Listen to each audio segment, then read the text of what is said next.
Clouds overhead. Total zen within.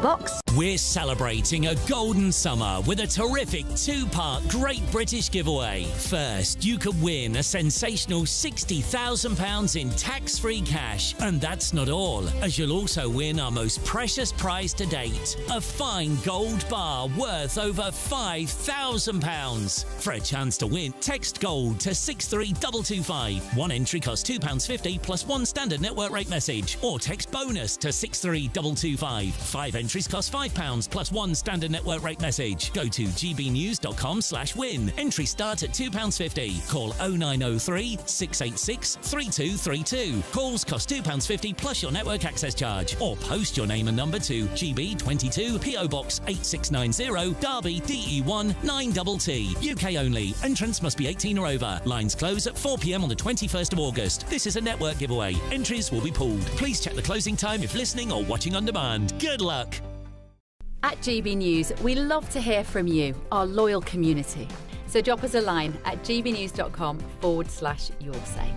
There you can talk to each other and also to the presenters live on air. gbnews.com/yoursay, because GB News is your channel, Britain's news channel. From the school run to the home run, watch a new show for all of Britain. So he can say whatever he wants. A straight talking show where all voices are heard. And, you know, when are we going to stop talking about smashing the gangs and actually do it? With the stories that matter from every part of our country. There's a bit of a crash landing there for your Chancellor. Bold, fearless and standing up for you. That's me, Martin Dordme, 3 p.m. till 6 p.m, weekdays, here only on GB News. The People's Channel, Britain's news channel. Join me, Nana Akwe, for an informative, interactive news programme with a difference. It's fun. No, you didn't say that, Dave. I'm so surprised. I think there's an element of truth to that. Join me from 3 p.m. every weekend, only on GB News, Britain's news channel. Hi, I'm Michelle Dewberry, and my show is your opportunity to cut through all the noise and dive in headfirst to some robust debates. Ideas clash. Situation, isn't it? Because the failure is... You're deliberately avoiding my point. Nothing's held back. And if you think this is the end of it, wait for more. And we do not shy away from the difficult stuff. Sometimes I want to shake people and say, if only you understood. So join me on Jubes & Co weeknights at 6 p.m, only on GB News, Britain's news channel. Breaking news, live updates, stories that matter. From the heart of the GB newsroom to every corner of Britain, with our team of dedicated journalists across the UK. GB News bulletins are there to deliver the latest news that matters to you. Bulletins on GB News, the People's Channel, Britain's news channel.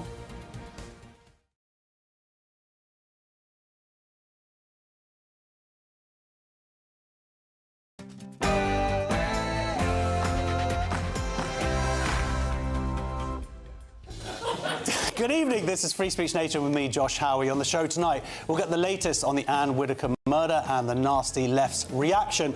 I'll touch on J.K. Rowling's latest public spat, and I'll be joined by a journalist caught up in Prince Harry's legal trial this week, plus a free speech good story with a chaplain who has won a battle to perform sermons again. And we've got comedians answering some crazy culture developments from our live studio audience.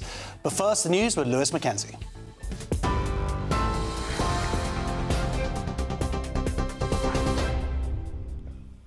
Thank you very much, Josh. Good evening. 1 minute past 7. Here are your latest GB News headlines. Police have arrested a 28-year-old man on suspicion of murdering former MP Ann Widdecombe. Our investigation into the death of 78-year-old Ann Widdecombe has continued to develop over the past 24 hours. Shortly after 9 p.m. on Saturday, the 11th of July, a 28-year-old white British man was arrested at an address in Rotherham, South Yorkshire, on suspicion of the murder of Miss Widdecombe. We were supported by officers from Counter-Terrorism Police North East and South Yorkshire Police, who carried out the arrest on behalf of Devon and Cornwall. At this point, there is still no information to suggest that this is a terrorism-related incident, and at this point, we are not looking for anyone else in connection with this murder. Miss Widdecombe was found dead at her home in Devon on Thursday. Police believe she was killed nearly 24 hours earlier, around midday. Shadow Chancellor Sir Mel Stride reflected on his memories with Anne on Camilla Tominey's programme this morning. My reflections of Anne Camilla were of an extraordinary lady, somebody who combined having that really strong sense of what she believed. Not everybody agreed with her, but nobody could say she was anything other than a woman of great conviction. But she combined it with extraordinary energy, great charm actually.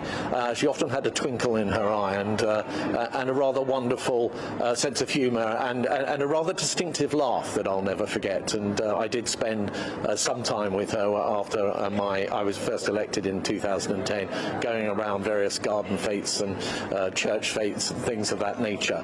And she was just great fun to be around actually, and she is a very great loss.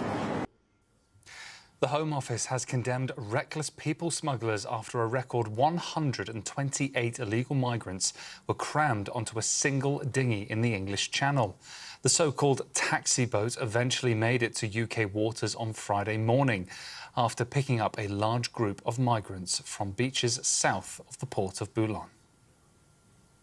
And finally, England beat Norway 2-1 after extra time to book a place in the World Cup semi-finals. Norway opened up scoring, but Jude Bellingham equalised on the brink of half-time before scoring the winner early into extra time. But despite the victory, England manager Thomas Tuchel was critical of England's performance, describing the result.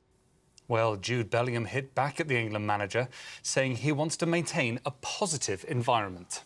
Maybe, but maybe he doesn't know what it's like to play in those kind of conditions against Erling Haaland, Odegaard, Nusa, Sorloth. You know, that's not an easy team to play against. So, you know, I think we've tried to create a positive environment. We should continue that going into the Final Four. I can't speak highly enough for the lads. You're not going to win every game popping the ball and making 1,000 passes. Sometimes you have to win dirty, and we've done that again tonight. Well, as for reaction off the pitch, the Prince of Wales congratulated the team, saying it was a top performance in a tough environment, adding he was never in doubt, while Sir Keir Starmer simply said Norway won, Jude Bellingham 2, tagging the Norwegian Prime Minister, saying your boys took one hell of a beating. England will now go on to play Argentina on Wednesday night after they beat Switzerland 3-1 early this morning. Well, those are your latest GB News headlines for now. I'm Lewis Mackenzie. Let's get back to Free Speech Nation. Tune into GB News Radio wherever you are. Online, on DAB Digital Radio, on TuneIn, on Radio Player, on Nation Player and on your smart speaker. Just say, play GB News.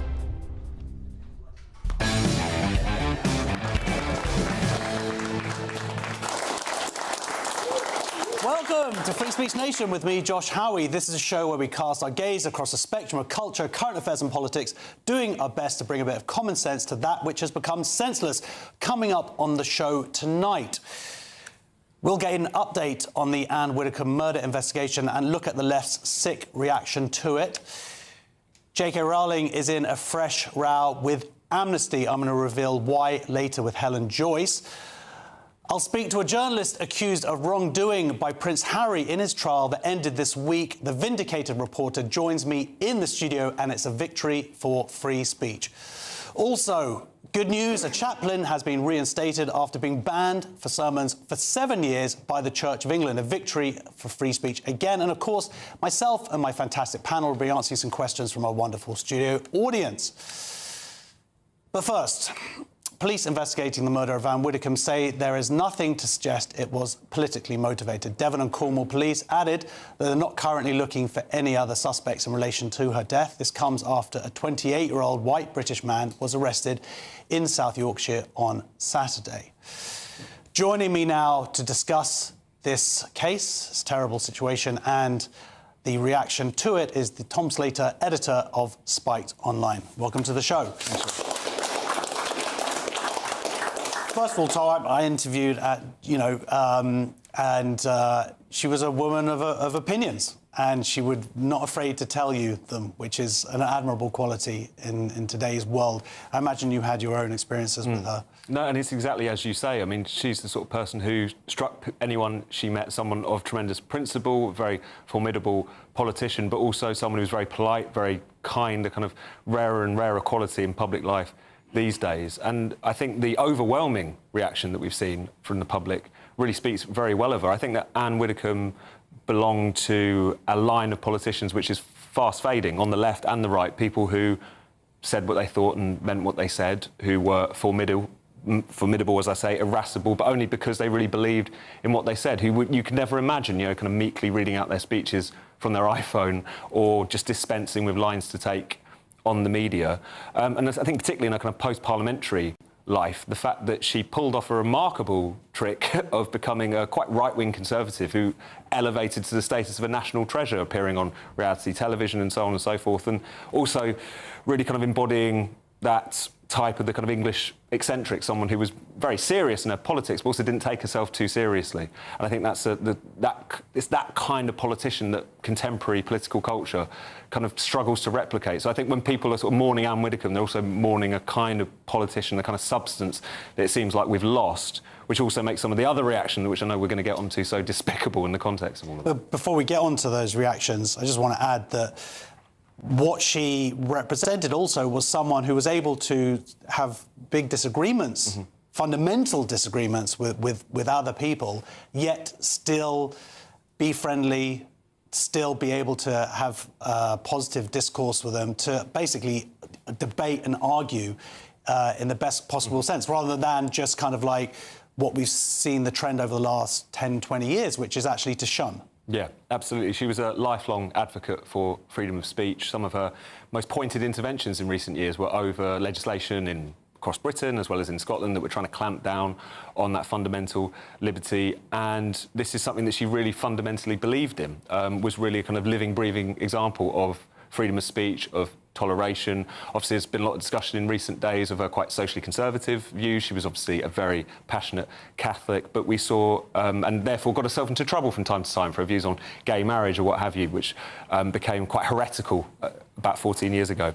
But the tributes that we saw paid to Ann Widdecombe by people like Ian Dale, someone who obviously fundamentally disagreed with her on those questions, but still found her great company, a great friend, and someone who you could disagree with agreeably. Again, I think speaks very well of her, and it, again, is something that we've lost in our political culture. It feels like people can't increasingly accept the idea that someone could be fundamentally opposed to what you believe in, but still do so for good reasons, and also maybe be a laugh if you were hanging out with them from time to time. That's something that a lot of people, certainly in the top of political and the media classes, struggle to digest these days. Which would suggest that we're just more and more in our bubbles, and what we've lost is that ability to see the good in other people, regardless necessarily of their opinions. Let's talk about what's replaced that political tradition, which seems to be, frankly, evil. To celebrate now some people's excuses were, I didn't know at the time that she had been murdered. But regardless, there's a 78-year-old woman dying, and the reaction from the left, far left, whatever you want to call it, was really quite despicable. It was. I mean, the news had barely hit the internet and the printing presses before you saw a lot of the usual suspects. The Socialist Worker, which is the newspaper of the Socialist Worker Party, put out a headline which said, "Hurrah, Ann Widdecombe is strictly dead." You also saw Peter Tatchell, the veteran LGBT activist, take this opportunity, without even a modicum of throat clearing and thoughts and prayers, just to call her a bigot because of the stances that she'd taken on gay rights over the years. And unfortunately, that's the sort of thing that we've come to expect from a lot of people who think of themselves as on the radical left these days. There's this sort of mix of misanthropy and intolerance which often flares up whenever someone on the right dies, even in horrific circumstances. I think what almost more troubling was some of the comments that we saw on Sky News and elsewhere. Adam Bolton, a contributor there, filling time in between police updates, deciding to pontificate about the fact that she was a spinster and an old maid, in his words. And I just couldn't imagine, if you changed a few of the details, that being said about a woman politician on the left, if there was a young Labour MP who might have lived quite a carefree life, and whilst they were waiting for the full details of her passing, you just saw someone on television pontificating about her love life. I mean, it would have struck people as deeply unseemly, and yet it seems like different rules apply, particularly when it's a politician on the right of the political spectrum. Now, both of those examples, Peter Tatchell and Adam Bolton, they had a strong pushback from it. Adam Bolton kind of doubled down at the time, but both of them have since apologised. You could argue that is somewhat of a victory for free speech. But the fact that this is where people go to as a default, that is maybe the biggest reveal. And you look at also, someone put together sort of clips from Blue Sky as well. And Blue Sky, for people who don't know, is kind of like X, but supposedly for be kind people, which is usually the very opposite. Yeah, exactly. It's the X for be kind people, which seems to be awash with celebrating murder, death threats and all sorts of other horrific discourse that's going on there. I mean, and this was something that was going on that platform even well after it was established that she had, reportedly been murdered. Again, take all the politics out of this. As you said at the beginning, this is a 78-year-old woman, barely over 5 foot tall, in her own home, a place that was supposed to be of, solitude and peace, spending her final moments in abject terror, and yet the kind of chortling disdain with which that news was greeted on Blue Sky, on other social media platforms. Of course, we shouldn't get it out of perspective and assume that this represents vast swathes of the country or anything like that. As I say, I think the overwhelming shock, horror and affection for Ann Widdecombe that has greeted this news attests to just how marginal this bigoted fringe is. But nevertheless, it speaks to a tendency, certainly in left-wing political culture now, which is just so inhumane, which fails to see the basic humanity of political opponents. And we're talking here about a politician of serious standing who just happened to be socially conservative. This is not the fall of some dreaded dictator, and yet they were treating it as if it was a moment for celebration almost, which really turned the stomach. Yeah, I mean, you say it's relatively few people, but these are people with very large platforms, people who are celebrated, I guess, for their be kind rhetoric in many cases, for being progressive, yet seem to be totally unable to notice their hypocrisy when it comes to recognising the humanity in other people. Do you think that there's any chance that this is going to be some kind of wake-up call to these people? I've seen, like I said, there's been some apologies. There's also been a lot of people doubling down. There's also been a lot of people claiming that they're the victims, actually. I saw, is it Super Stansky? Sort of say, that you're committing violence against a woman because people push back against her reaction. You would hope that this might be a wake-up call at some level, but we saw the similar reaction when Charlie Kirk was murdered last year, and it seems that, if anything, that discrepancy has got larger. No, I think that's right. I think they're actually getting worse rather than better in so many ways. There's a real rottenness at the heart of sort of left-wing political culture, if you like, at the moment, and sometimes it takes people to just overstep the mark a little bit to show how deep that runs.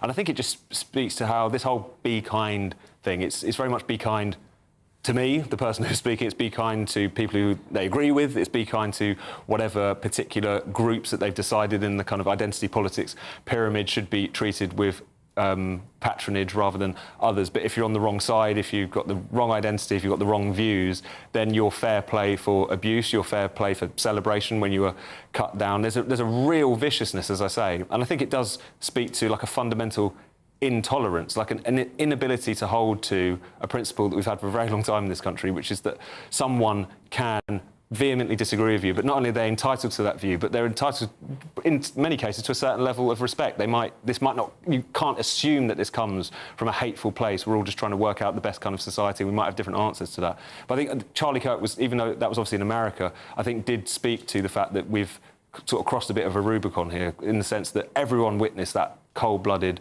murder, that assassination, and yet it was something which was greeted with a sort of giggling, nihilistic glee, and how we tackle that, I have absolutely no idea. Well, isn't the real danger here that when it gets to dehumanising these people for their opinions, that suddenly it actually makes murder acceptable? Yeah, I mean, this is the point that many people have been making for a long time, which is that because we've had this notion, this very censorious notion, that words are violence, that an opinion you disagree with or certain sharp exchanges are the equivalent to almost being punched in the face.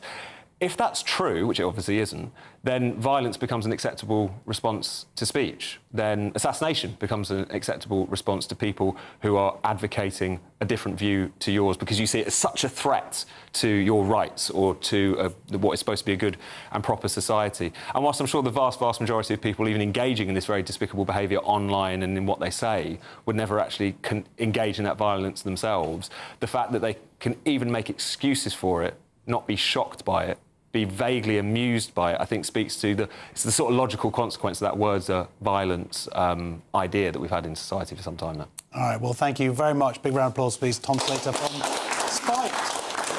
Next on Free Speech Nation, we're going to be finding out if cheating is about to become a protected characteristic from our questions in the audience. See you then. Have you seen that?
Bowl. They are under no illusion. Ray. Are you a human trafficker? Boundless. I've had enough of the nonsense, and I'm not afraid to say it. Don't get us on the BBC. Every weeknight, I tear through the headlines. The smell of gasoline. Should we be worried about it? From Westminster madness to cultural war chaos. What I'm going to do now is they are throwing things out the car as we speak. Get ready, Britain. Here we go. Patrick Christie tonight, weeknights from 9 p.m, only on GB News, Britain's news channel. Hi, I'm Michelle Dewberry, and my show is your opportunity to cut through all the noise and dive in headfirst to some robust debates. Ideas clash. Situation, no, isn't it? No, because the failure is you're deliberately avoiding my point. Nothing's held back. And if you think this is the end of it, wait for more. And we do not shy away from the difficult stuff. Sometimes I want to shake people and say, if only you understood. So join me on Jubes and Kerr weeknights at 6 p.m, only on GB News, Britain's news channel. Westminster's full of talk, but out here, it's the real world. Am I allowed to talk now? No, that's it. This is where it matters, real people and real lives.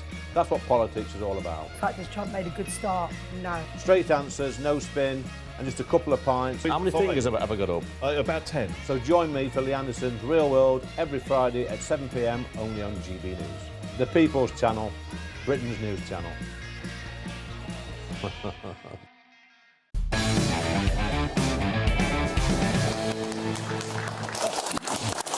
Welcome back to Free Speech Nation. My comedian guests this evening are Stephen and Alan and the Intel Lady. Okay, Steve, right? Doing all right, yeah, enjoying it. And as we were just saying, enjoying the air-conditionedness of this room. And the reason I'm here, if I'm brutally honest, is because that way, you know, if I wasn't in an air-conditioned room, I would not have trousers on. We've got some studio members here who are basically half-dressed. Can't even show them. It's so indecent. How are you doing? You all right? I'm Intel Lady? good. I never know whether to call you by your real name. You can call me by my real name. Okay. It's not a secret. Okay, how are you? All right? I'm good, thank you. I'm camping here tonight, though. Yes, this is it. I think we're all gonna move in. Yeah. I know, it's insane, isn't it? I'm fine, thanks for asking. Right, let's get some questions from our audience. Our first one's from Jonathan. Yeah, good evening. Does the Church of England want it to be the year 1222 again. Does the Church of England want it to be 1222 again? Do we know what the significance of that is? 1222? Well, I do. We'll get right to it there, yeah. By the way, if I was smiling when we came back from the break, it's because we were hearing a very interesting story from Jonathan, but then we haven't heard the ending yet. So, this is all about the Church of England. They're considering adopting a report on Gaza that critics, including the Chief Rabbi, say is deeply anti-Israel and anti-Semitic. Opponents argue it would undermine the Church's recent apology for centuries of anti-Jewish prejudice, which goes back to 800 years ago, where they basically made Jews wear stars and all the rest of it. That's where it came from. So this is a little bit of a serious story, a bit of a concerning story, not just for Jews, I think, but I feel like when our institutions are kind of blindly adopting what many people say is anti-Semitic rhetoric, that's not a good space for our society. Yeah, it's not like the Church of England's been knocking them out of the park recently with good decisions. But this, right, it's one of those stories, you see the headline mentions anti-Semitism. And if I'm brutally honest, I'm aware of the fact that people say, oh, of course you can criticise Israel without being anti-Semitic, but no one's found that thing yet. We've not found the criticism that no one calls anti-Semitism. We've found the Higgs boson before. Mate, no, you come to my house. I love criticising Israel. But people online, you can say something, and I thought, what kind of mild stuff will this be? Let's have a look at the report. And isn't it something like Israel is entirely just a colonial enterprise based on racism? Like, wow, all of it. It's just the biggest hard-hitting stuff. Palestinians are the indigenous people, not, forgetting that Jews come from Judea, strangely. Yeah, it rings a bell, doesn't it? And then it talks about the oppression. No mention of any terrorism going off. It's very much a one-sided document. You think, OK, someone can write this on the internet. Surely no one needs to touch it. The Church of England thinking of adopting this as an official document that they will be considering. Why are you meant to be fixing lead on roofs? I don't know why they're getting involved in this. It's literally not their business. Yeah, it seems like they're more ingesting the lead. So, Jane, it's very hard to be funny about anti-Semitism, but when friends of mine sort of started sharing this report, we were freaking out. Yeah, I mean, it doesn't come as a huge shock to me. The Church have always got to get behind a cause, haven't they? They like to follow trends. And nothing is more trendy right now than pure Jew hate. So they're just going with the trends. It's fashionable. It's retro. Fashionable, right? Exactly. It's bougie. It's just bougie. So it doesn't surprise me. Perhaps they're collecting flags. They've got the Progress flag. Maybe they're moving on to a different... anything but the George Cross. Oh, yeah, anything but that. So next anything year, with any cross in it. Next year, the Jolly Roger. You never know. They're going to go for a full... Oh, really? This will be the big thing. Well, so the Venerable Stuart Fife, that's what they're called? That's pretty cool if that's your, official name. Hey, it's the Venerable Stephen Allen here. The Venerable Stuart Fife, the Archdeacon of West Cumberland, who tabled the motion, said he would absolutely refute any claim that he was asking the Church's synod. Is that the... Yes, OK. You're right yourself on this one. I know synagogue, I just don't know synod.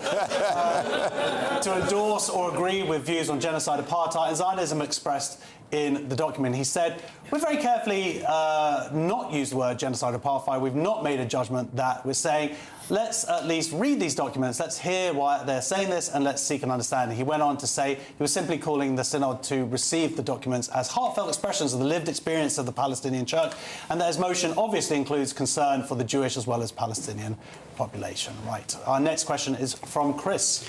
South Africans racist?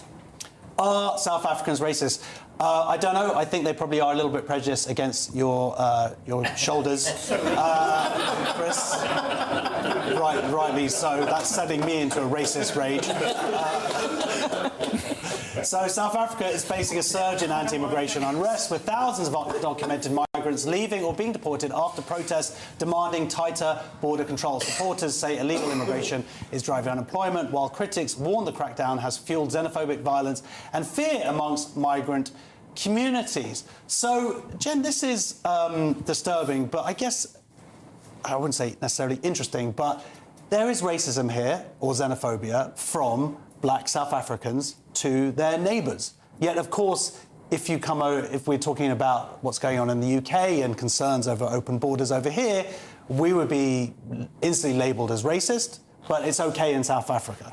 Well, I, as a white privileged person, should not be commenting on this subject whatsoever. Do it in a South African accent. They need to write. I think would say, you know, what would Narendra Kaur do in this? What would she think? What would she say? And the answer is very clear. It's the fault of white people, Brexit and the Reform UK. Indeed. That is why these Zimbabweans have moved into South Africa. What is that? You're right. No idea. Hey, I've seen Lethal Weapon 2 loads of times. I've got a great South Africa. Can you lift both your hands? Is your face lopsided? You're right. I'm having a little stroke here, sorry. Okay. Look, this is one of those stories. Look, the original question, are they being racist? Well, we all know the new definition of racism is it's like country music. It's only something that white people do. So to answer your question, no, I guess it's racist in itself. Which, well, some of the songs are. But this is actually, at its core, a story about economics, isn't it? Because they've got an unemployment rate of like 1 in 3, which we won't know what that's like for like another year and a half. So, but when that kind of economics hits, then all of a sudden neighbourhoods break down, society breaks down, and that's what's happening. Look, it's understandable. If you don't have enough jobs, you're going to question who's getting the jobs. Some of the stories of who's being deported, like the stateless people or people who've never been to the country they're being sent back to, just shows you what kind of crisis they're having because of the economics. Yeah, but then the same argument goes, of course, here. It's also about economics, but of course it wants to be perceived that it's about racism. Well, look, our next question is from Jonathan. Good evening. Should India Willoughby be on a banknote? Should India Willoughby be on a banknote? So this is the... You like that one, do you? The cabinet... That's very niche, by the way. This is probably like a very niche question. But the Cabinet Office has urged the Bank of England to give LGBT people and ethnic minorities greater prominence on future banknotes, arguing current historical figures reflect only a narrow view of British identity. The bank has since decided to replace figures such as Churchill, Turing and Austen with wildlife. Now, India Willoughby, for people who unbelievably aren't familiar, is very more than a trans activist. Pakistan will... No, I'm not allowing you to say anything. This is Free Speech Nation for everybody but you. Because I always get in trouble every time you speak.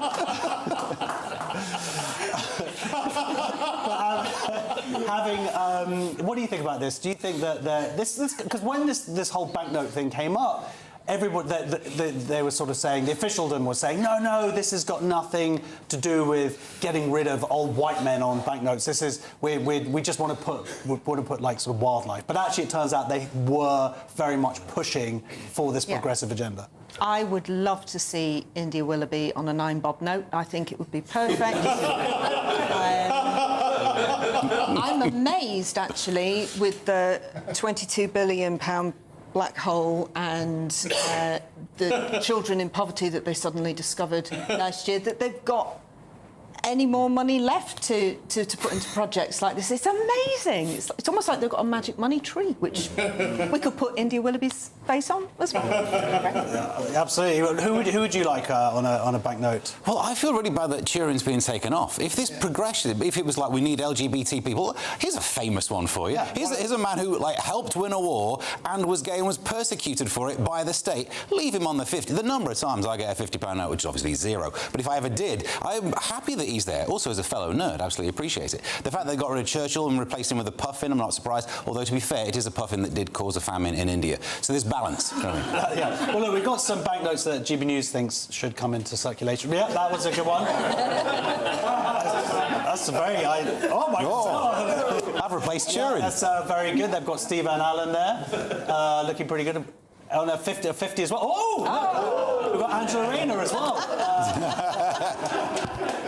Very, very on good. On a 50, I don't know, is this legal? Are we able to use that? People are actually going to make those up. I will give people pictures of my face if it gets me 50 quid, yeah. Yeah, exactly. That's the most money I've actually earned. So our final question is from Jeff. Hi, Josh. 2 questions, if I'm allowed. Yeah, sure. First, can I ask that GB News banish Peter Tatchell from further appearance on this programme, not this programme, but this channel, for the disgusting and vile comments that he put out. The man is absolutely despicable. OK. So please ask your superiors. We will talk about that in a second. Right. And the other thing is... Thank you for not sticking to the script that was written for you. I thought it was free speech. No, absolutely, it's Free Speech Nation. Thank you very much. And the other question is, are cheaters part of the LGBTXYZ community? Yes, OK, so are cheaters part of the LGBTQ plus community? Well, look, let's talk about Peter Tatchell first. Obviously, this is Free Speech Nation. The point is to have free speech. Can anybody at home see a massive fly going around my head? No one else can see it. It's a ghost of a fly. I smell very well, so I don't know why it's coming around me. But look, Peter Tatchell is someone I very much disagree with. He's also said some things that I find, frankly, abhorrent. And, you know, I think everybody has to choose whether they want to, you know, feature or profile. It's an interesting debate because what it really comes down to is at what point do you start platforming people that you disagree with? Well, you've just Dan. Well, this Ann Widdecombe thing.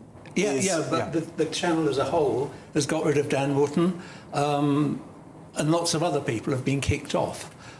So somebody like Peter Tatchell is just a nobody. Why give him a platform? Well, OK, well, look, you know what? I'm not a fan of his. That's my personal opinion. I can't speak for the rest of the channel. And thank you so much, Jeff, for getting me fired.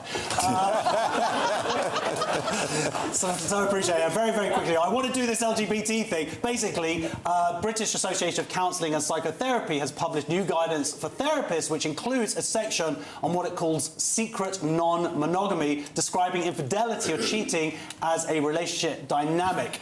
So this is absolutely brilliant. Players!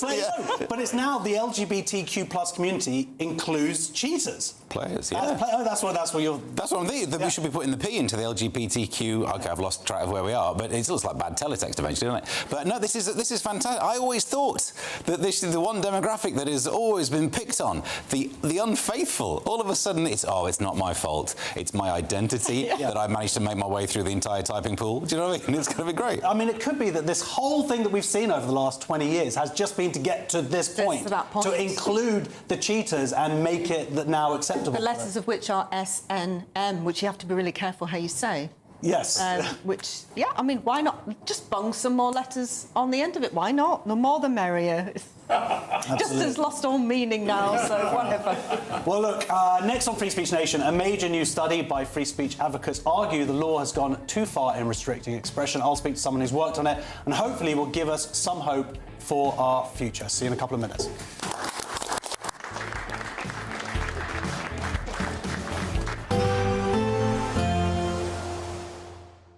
Can't wait to get in that sea. Lovely and warm. Just like the feeling of having great travel insurance. All Clear Travel Insurance sponsors GB News Travel Destinations Forecast.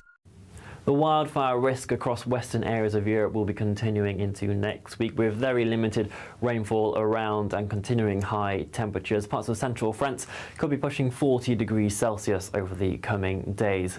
High pressure bringing plenty of sunshine, though, right across the Mediterranean. Further towards the east, the heat is a little bit more typical for the time of year, and it will be remaining that way as we head into the forthcoming week. So continuing to see that sunshine and highs into the low 30s. All Clear Travel Insurance sponsors GB News Travel Destinations Forecast. Hello there, good evening. Welcome to your GB News weather update from the Met Office. Quite a cloudy start tomorrow morning, but it'll soon brighten up. Plenty of sunshine by the afternoon. Feeling very warm. That's away from eastern coasts, though. Not quite as warm here. That's all thanks to high pressure, bringing in an easterly wind, making it feel a bit cooler along eastern coasts. And plenty of isobars still on the chart across southern areas of England and Wales, turning quite gusty around coasts and hills. And that will continue through the overnight period. Otherwise, mostly dry, settled. In that easterly breeze, though, we will start to pick up some moisture from the North Sea. So once again, plenty of cloud to start the day. A little bit fresher overnight, though it's still going to be quite a warm night to come across southwest England. So to start the day of the new working week, there will be some bits and bobs of cloud around. Plenty of clear skies, though, across the southwest. Still very gusty here. Cloud a little bit thicker across parts of East Anglia, Lincolnshire, southern parts of Yorkshire. This thick enough to produce some light outbreaks of rain and drizzle.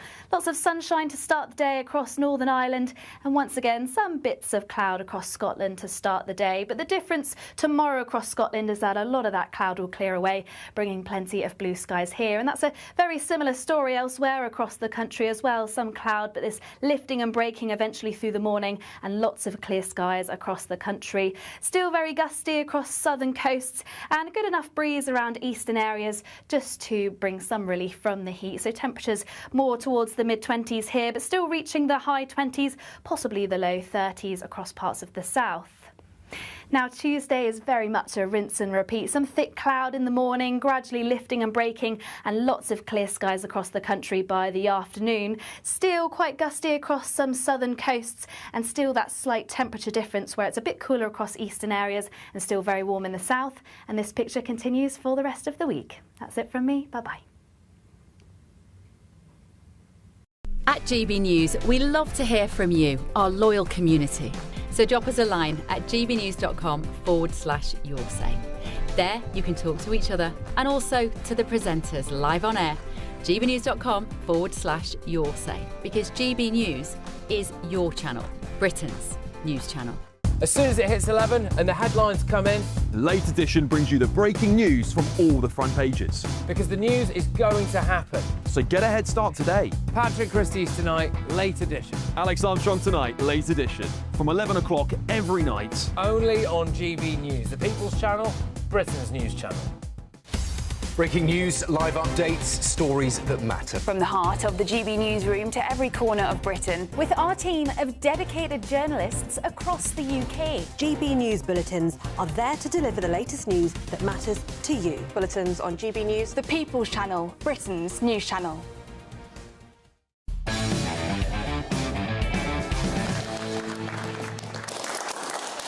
Welcome back to Free Speech Nation. A new paper by free speech advocates argues the law has gone too far in restricting expression, but sceptics say guidelines and restrictions are necessary in a multicultural society to tackle hate and discrimination. A new paper by the Prosperity Institute argues the UK's free speech decline has been decades in the making. But has Britain abandoned its constitutional principle of free speech, or are laws needed to protect from harm? Well, joining me now is the author of the report and barrister John Holbrook. Welcome to the show. Great to be here. This is a very comprehensive report. It also lays out how we got to this position, because it isn't something that some people might think, oh, it's been the last couple of years. This report argues that actually it goes back decades, right? Yes, I mean, what I've tried to do, Josh, is trace the problem that we have in this country, which is what I've called the free speech recession. So there was a time when people could disagree. People would say things and other people would either choose not to respond, or they would respond, but they would respond in a civil way, with a counter-argument. That's the essence of free speech. We've lost that ability. So nowadays, if people say things, and I'm talking here about political speech, really, if people say something political, which someone else, often progressives, don't like, then they don't just argue back or ignore it. They try and get you cancelled, or sometimes invoke the criminal law, which, of course, is even more serious. Or sometimes murder you, as we saw with Charlie Kirk. Indeed. I mean, it all springs from the same well, which is this idea that words are violence, or words can be, and ideas can be so horrible that you can be visited with horrible responses. And the essence of my paper is to see how did we go wrong? How did we lose this approach to free speech? And you say I go back over decades. I mean, I've gone back to two acts in particular. So the first is the 1965 Race Relations Act, which for the first time in modern history meant that you could be criminalised for political ideas. I mean, it was called stirring up racial hatred. But in reality, any off-colour mark or any comments about race or immigration, which certain people didn't like, could result in you being criminalised. So that's the start of hate speech laws, which in reality are just speech laws. And that was part of the wider act, which had lots of positives. Yes, absolutely. But it's the specifics of, you know, racism is bad, yes. You know, but the point is that to criminalise it, and certainly I believe the loose terms that we used as well, that's where the problem comes in. Yes, I mean, racism is a treatment. It's a discriminatory treatment, and that was outlawed, and it was rightly outlawed in 1965, so I don't have a problem with that. But bolted onto that was this idea that something you said, which of course is completely different from how you might treat someone, something you said could result in criminal sanctions, and that's where we started to go wrong. And it started in 1965. And over the last few decades, we started off with race, then we added religion, then sexuality and disability.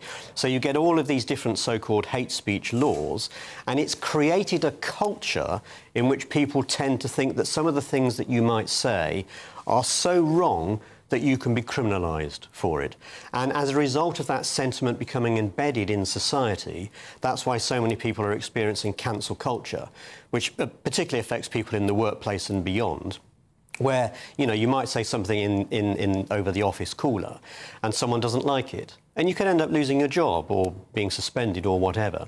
But, you know, you can be visited with fairly serious consequences. Because what is seen as offensive, of course, shifts. So, of course, we would say that to be discriminatory is wrong in terms of if you were to say a racist comment about someone because of the colour of skin. But if you then were to say, I believe that there are only two sexes, or that men can't magically change into women, suddenly that is now offensive, that is now discriminatory. Yeah. That is the problem. Yes, I mean, there's been a confusion, as I say, between a treatment and a point of view. I mean, discrimination is when you treat people unequally, but you can't, if you express a point of view about, say, homosexuality or about race or immigration, that's not a treatment. It's just a point of view.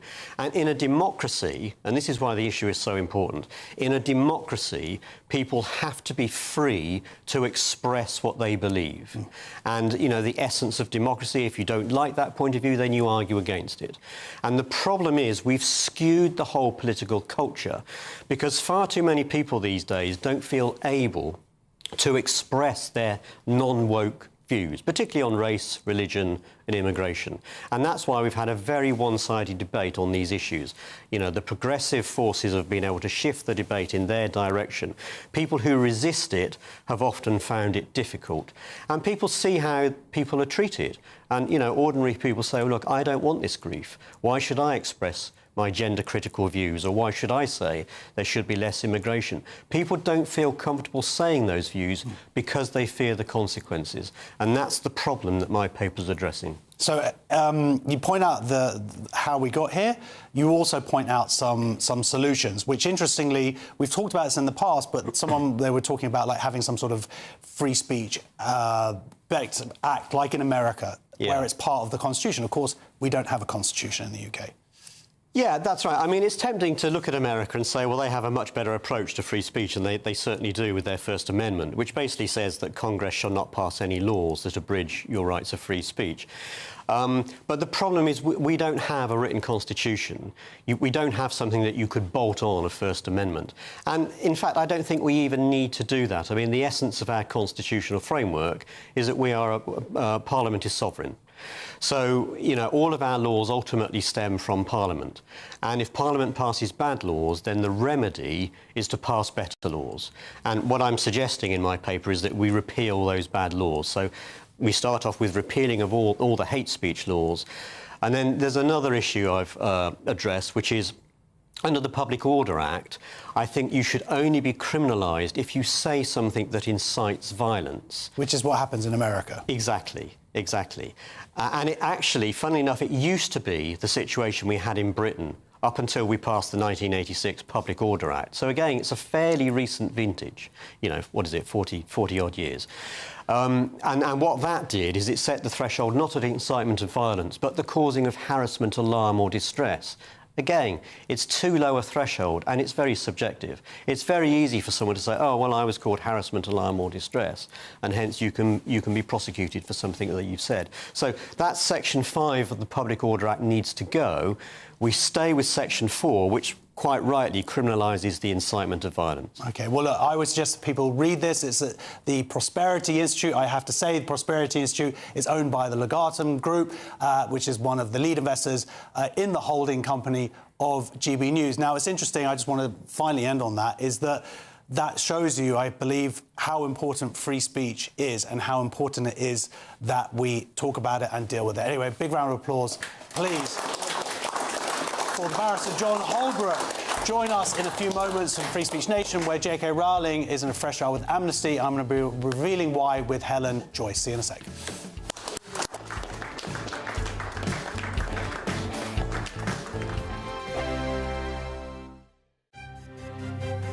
GB News Breakfast, every day from 6 a.m. And what an ambassador for Britain, for the country. He's just an amazing person. And I saw him interview this morning. He could hardly speak, could he? He was squeaking more than speaking. But it was just amazing. Every single player in that team, they made us so proud. It was fantastic to watch. I'm just looking at your leader's Twitter feed. Nothing yet from Kevin Badenoch. We've heard from Keir Starmer. We've heard from Nigel Farage. Why doesn't Kevin Badenoch want to support the England team today? I think she's supporting them, but I think she just felt it was the wrong. There are lots of duties she's got on today. A busy day again for her, but so I understand why anybody didn't watch it, because it was not a great time for watching in the middle of the night. But I know Kemi is very supportive of the England team. GB News, the People's Channel. GB News Breakfast, every day from 6 a.m. Should we wind it up a bit more? Yes. Because we're going full mariachi on you this morning. And so, con ustedes el mejor mariachi de Paddington.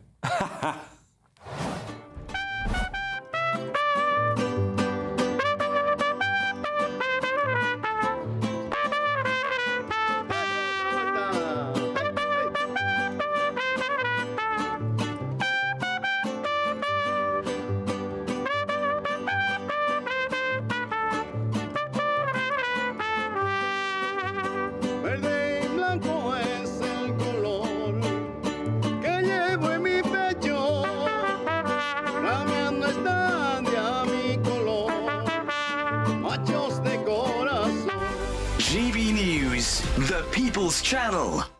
This is GB News, Britain's news channel.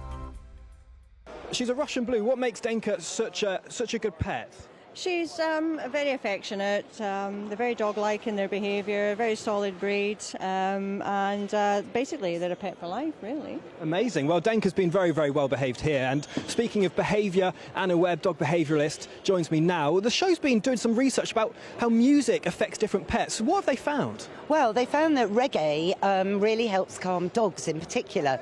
And charities like Battersea have been playing reggae in their kennels for ages, and scientists have proven that it does reduce their cortisol levels because of the 4x4 rhythm of reggae and the beats per minute that goes from 70 to 120 beats per minute. It covers all shapes and sizes of dogs, from large ones at 70 to small ones have a faster heartbeat at 120. GB News, the People's Channel.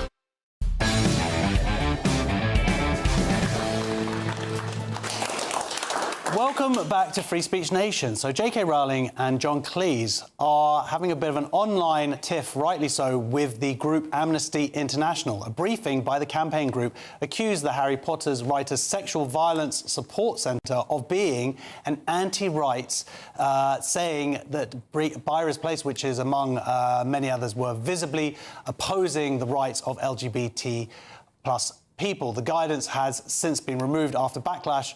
Amnesty made a point of making on its website, which prompted J.K. Rowling to say, translation, oops, didn't realise people outside our ideological bubble are this peed off about the loss of sex-based rights. We remain implacably opposed to any organisation fighting to retain them, but shove in the words rights of women to keep the bigots happy. Well, the backlash has been so severe that even Monty Python's star John Cleese said, as a former major fundraiser for Amnesty, I produced the first 5 secret policemen's balls. I renounce the mob who have taken over Amnesty. Well, we're joined now by Helen Joyce from Sex Matters. Hello, welcome to the show. Big round of applause. Helen, Sex Matters was also named on this list, as were many others, including, as we said, Byra's Place. Now, Byra's Place is a rape centre for women, yet somehow they and you and LGBT Alliance, which are standing up for gay rights, and the Gay Men's Network are somehow a threat to rights. So we're meant to be anti-rights, but they never say what the rights are. They just say we're anti-human rights, and then they say that we're anti-women's and LGBT people's rights. Actually, we're standing up for everybody's human rights. Human rights are indivisible. Everyone has the same rights. And in particular, we're focusing on the sex-based rights. Obviously, LGBA is focusing on the rights of people who are same-sex attracted. I mean, it's a sort of a bait and switch. They've listed, I think, 50 or 60 organisations. Some of them are American organisations that spend quite a bit of money abroad. For example, the Alliance Defending Freedom. I'm not saying they shouldn't, they just do.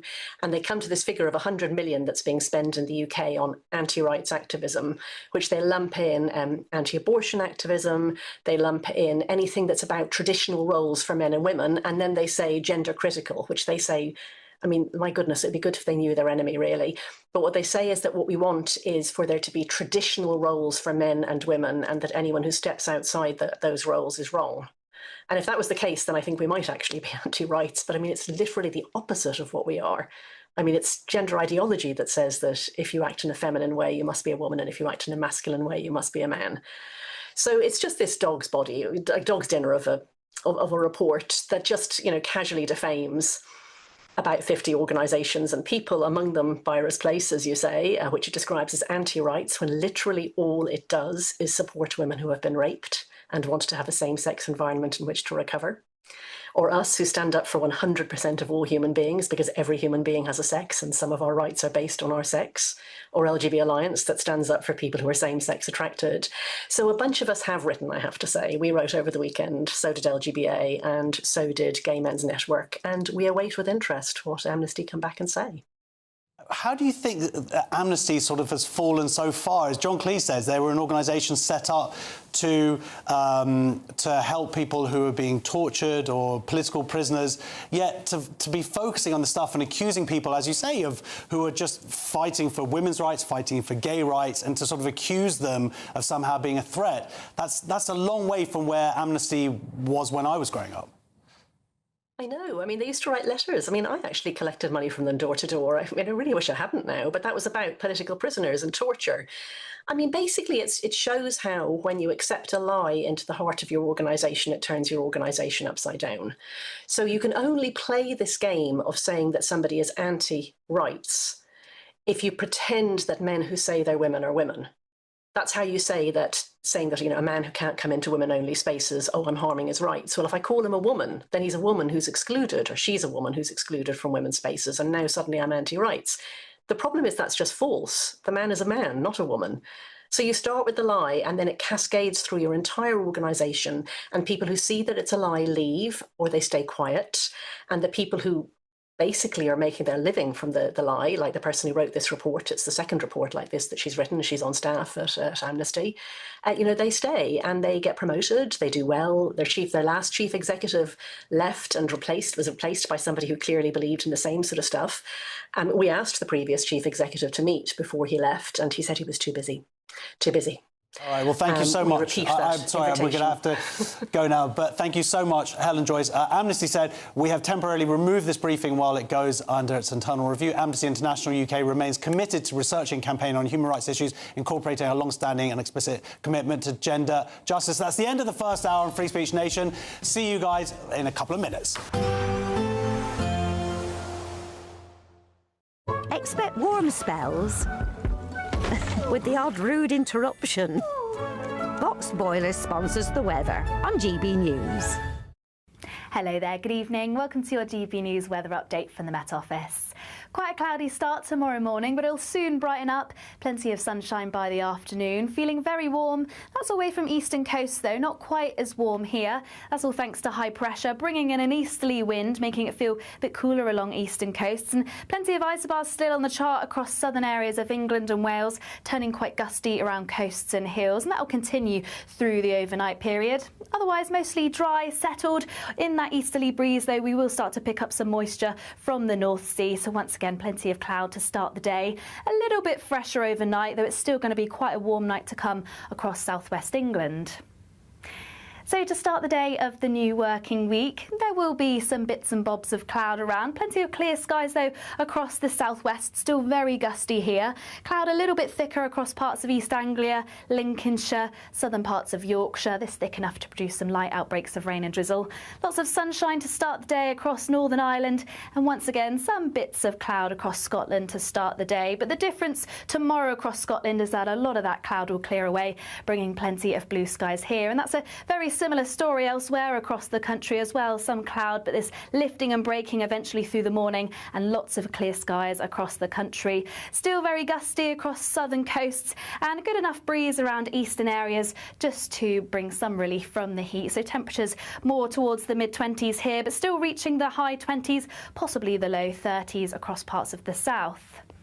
Now, Tuesday is very much a rinse and repeat. Some thick cloud in the morning, gradually lifting and breaking, and lots of clear skies across the country by the afternoon. Still quite gusty across some southern coasts, and still that slight temperature difference where it's a bit cooler across eastern areas and still very warm in the south. And this picture continues for the rest of the week. That's it from me. Bye-bye.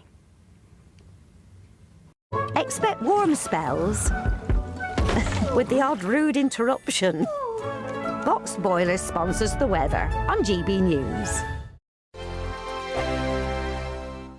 It's a Great British Giveaway Golden Summer Celebration. Your chance to win 2 fantastic prizes. There's an incredible £60,000 in tax-free cash. Plus, you'll also get your hands on a fine gold bar worth over £5,000. For a chance to win £60,000 in tax-free cash and a real gold bar, text GOLD to 63225. One entry costs £2.50 plus one standard network rate message, or text BONUS to 63225. 5 entries cost £5 plus one standard network rate message. Go to gbnews.com/win. Entry starts at £2.50. Call 0903 686 3232. Calls cost £2.50 plus your network access charge. Or post your name and number to GB22 PO Box 8690 Derby DE1 9TT. UK only. Entrance must be 18 or over. Lines close at 4 p.m. on the 21st of August. This is a network giveaway. Entries will be pooled. Please check the closing time if listening or watching on demand. Hi, I'm Michelle Dewberry, and my show is your opportunity to cut through all the noise and dive in headfirst to some robust debates. Ideas clash. Situation, no, isn't it? Because the failure is... You're deliberately avoiding my point. Nothing's held back. And if you think this is the end of it, wait for more. And we do not shy away from the difficult stuff. Sometimes I want to shake people and say, if only you understood. So join me on Jubes & Co. weeknights at 6 p.m, only on GB News, Britain's news channel. Exciting news. Every Friday, my Patrick Christie's Tonight Show is going to have a twist to it. We're welcoming some special guests. You. That's right, on Fridays I'm going to be doing my show in front of a live studio audience, because this show is about you and what you have to say. It's going to be the same big debates, same big topics, same big opinions. But every Friday night at 9 p.m, you are invited to come on down to Patrick Christie's Tonight to be a part of the action. Only on GB News, the People's Channel, Britain's news channel. From the school run to the home run, watch a new show for all of Britain. He can say whatever he wants. A straight-talking show where all voices are heard. And, you know, when are we going to stop talking about smashing the gangs and actually do it? With the stories that matter from every part of our country. There's a bit of a crash landing there for your Chancellor. Bold, fearless and standing up for you. That's me, Martin Daubney, 3 p.m. till 6 p.m, weekdays, here only on GB News. The People's Channel, Britain's news channel. I've been in Westminster for a long time, but I know that though power may be here, its effect on people's lives is across the whole of the country. We may be where rules are made, but it's where they're implemented that matters. Join me, Jacob Rees-Mogg, for forthright and frank discussion on where Britain has come from, where it's going, and where it will end up. That's State of the Nation, Monday to Thursday, 8 to 9 o'clock. Vox Populi, Vox Dei.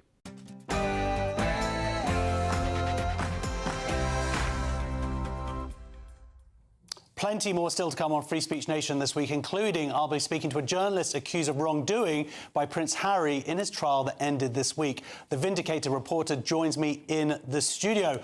Also, good news, a chaplain has been reinstated after being banned for sermons for 7 years by the Church of England, a victory for free speech. And a new Iranian film is taking the movie industry by storm. I'll tell you why in a moment. See if you can notice from the images. But first, we're going to get a news update from Lewis Mackenzie.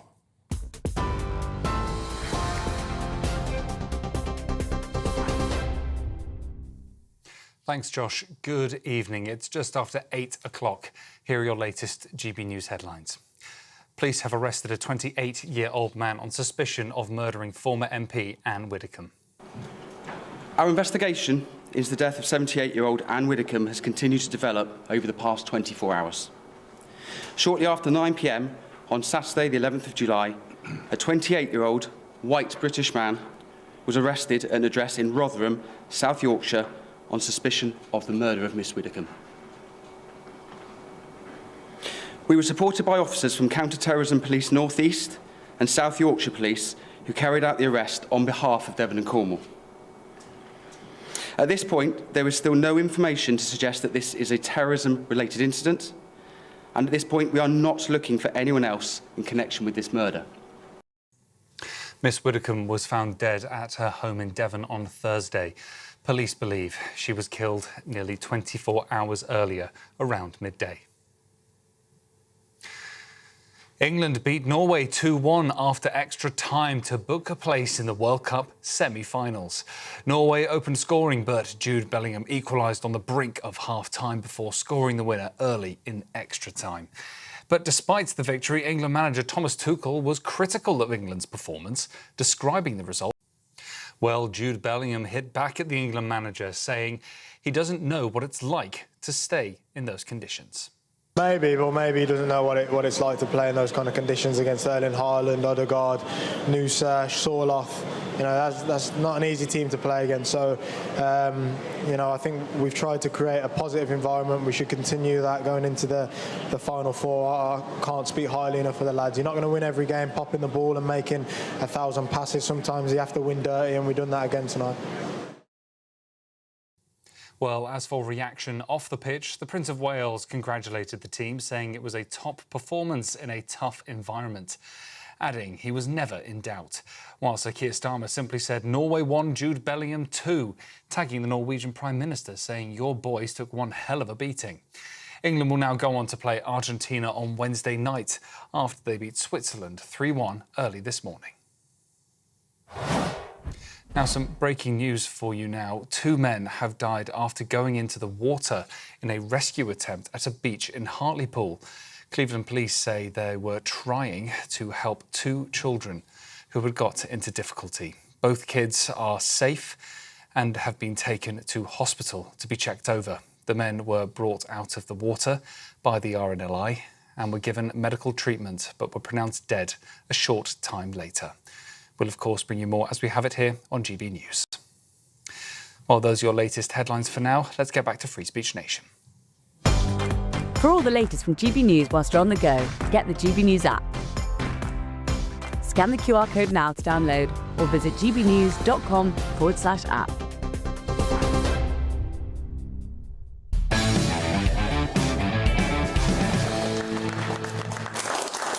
Welcome back to Free Speech Nation with me, Josh Howie. Earlier this week, Prince Harry lost his High Court privacy case against the publisher of the Daily Mail and the Mail on Sunday. The Duke of Sussex and 6 other public figures, including Baroness Lawrence and Sir Elton John, accused associated newspapers of unlawful information gathering, and Harry said the organisation had made his wife's life a misery. But Mr Justice Nicklin said not enough evidence was given in court to support the allegations and rejected all 97 allegations. Editor-in-Chief of the Daily Mail, Paul Dacre, said he felt vindicated, whilst Prince Harry, on the other hand, called the verdict a whitewash. Well, joining me now is the journalist and commentator Nicole Lampert. Welcome to the show. Thank you.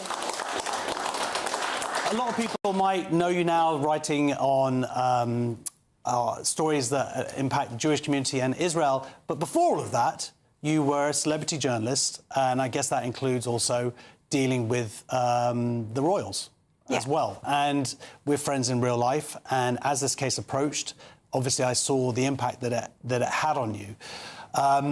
First of all, let's talk about what were the accusations made to the Daily Mail? So the Daily Mail's accusations were, well, their allegations were that the Daily Mail had gone further than any of the other newspaper groups in terms of phone hacking. So they accused us of phone hacking, but also of phone tapping, which is different, obviously. So phone hacking is about listening into people's voicemails. Phone tapping is putting some sort of device into their phones or into their living rooms, that's what Liz Hurley seemed to think, and listening into their entire lives. They also accused the Mail of theft, although that was dropped before the court case, and of blagging to get medical information. So some really heinous allegations, and the court case went on.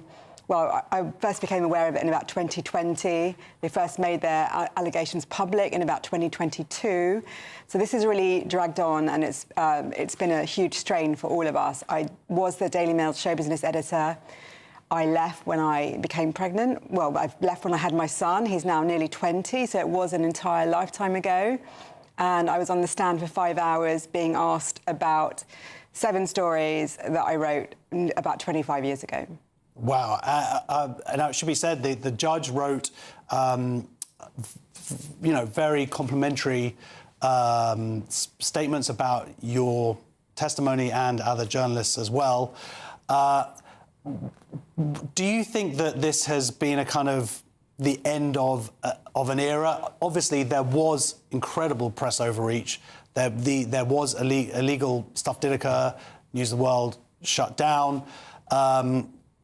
But why did it go so far in this particular case? They must have believed that they had a case. I mean, this cost $50 million in lawyers' fees. Yeah, I kept thinking this case cannot go on because the accusations seem so weak and based on absolutely no evidence. So I just kept being surprised time and again when I had to go and see the lawyers, and I did many times over those years. I kept thinking, how can this go on? There is absolutely no evidence. Maybe expecting that there would be a smoking gun somewhere, which is why we were all extremely stressed.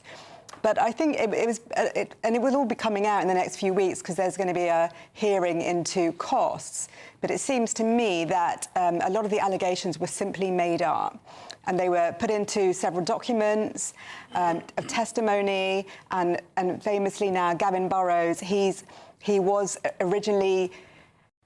in his statement, he made a lot of these allegations about phone tapping and all of these things. But very quickly, after that became obvious where it come from, he said, I didn't do that. And he went over to the Mail side. At that point, I thought, how can they possibly have a case when he's their main guy?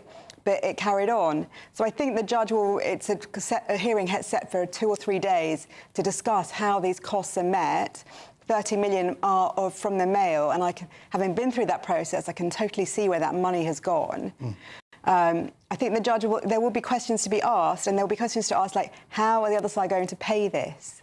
Well, for people who aren't necessarily familiar with the story, who are just kind of glancing at it as it passed by on the news, might go, oh, well, look, this is just a celebrity story. This is now the press overreach. But it does have real ramifications for free speech in this country, for press freedoms. What it would have meant if all 97 charges have all been kind of swept aside and there's no evidence for any of it. But it could have had real implications, right? Yeah, and you know what? I think it helps in the protection of free press, but it's still in danger. So this is a group of men that have kind of formed together around the hacked-off group, Hugh Grant, Steve Coogan, and it's worth saying that they are quite close to Andy Burnham, particularly Steve Coogan. Hugh Grant was also up campaigning for Burnham, so I think there's still a danger. And what they want to do is they want to be able to have more control of the press. They're pushing for something called Leveson 2, which is, again, raking over old coals. And I have to say that, as you said, there were some bad eggs amongst the journalists in that era. And many of them have gone to prison, including Graham Johnson, who kind of created this court case. The press has changed so much in those years. But not only do they want to go back, but they want to create a kind of overarching press regulator, which will be in the control of the government, which is incredibly dangerous, that any government should be able to control the press. And so we see that from them, that they are still going to push for it, even though they've lost.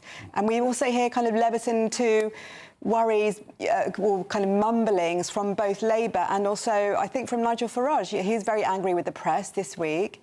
And a lot of people do not like their dirty laundry to be exposed by the press. And that is kind of the role of it. And it's not to say that the press doesn't overstep, and certainly, as you say, 20 years ago. But it sounds like they're not giving up this. Has there been any indication from any of those parties that they might have overreached, that actually they can see that there is benefit to a free press? There's nothing from any of those parties, no. I mean, as you quoted, Prince Harry said it was a whitewash. We have seen Hacked Off and Hugh Grant try and distance themselves from the case, so we may see that more happening. But it appears that the case was partially funded by Max Mosley, his money, and obviously he was the son of Oswald Mosley, the fascist leader, and it appears that he also helped fund Hacked Off. So there are massive links between them. But no, there's certainly no... They seem to think that maybe it was a whitewash. So I'm hoping that when the judge speaks to them about the costs, it will make it clear just how dangerous and incendiary. You know, the irony is that all of the things they accused the press of, the absolute worst excesses, were seen in creating this court case, which was a tissue of lies. Yeah, so you have the irony there. You also have not just the sort of... There's on the wider picture is... It's not just the press. Lisa Nandy is trying to push through this change to algorithms where that it would supposedly deal with misinformation by pushing respected news sources in the government's mind up the algorithm. So there's a sort of two-pronged attack here, really, on TV news, but also on the press. A confident government wouldn't be speaking like this, would they? They would be going, we have nothing to hide. Well, no, but obviously they're not a confident government, which is why we're going to have a new Prime Minister in a few weeks. But there is a problem with misinformation and disinformation, and I don't think anyone is taking it seriously. And it's not, it's all over the internet, of course. And as Jewish people, you and I, we see it intensely with the revival of old conspiracy theories along with new conspiracy theories. But the sad thing is that is also coming from the mainstream media, which is, as a journalist, completely saddens me. So it's very hard for anyone to know who to trust. So in some ways, I don't blame the government for saying, these are our trustworthy sources, but that's why we also as journalists or people, on television companies, television shows like this, we also need to call out the excesses of the mainstream media. And I wish that I could say, read this paper or look at this television station and you'll only get the truth here. But that's not the case. So really we need to have a kind of open society and always be slightly cynical about what we're reading or listening to. Well, it could be that is the one positive of the last 10, 20 years, is that it will engage people in that way, that people will go to multiple sources to get their news. Yeah. Obviously, don't tune off GB News.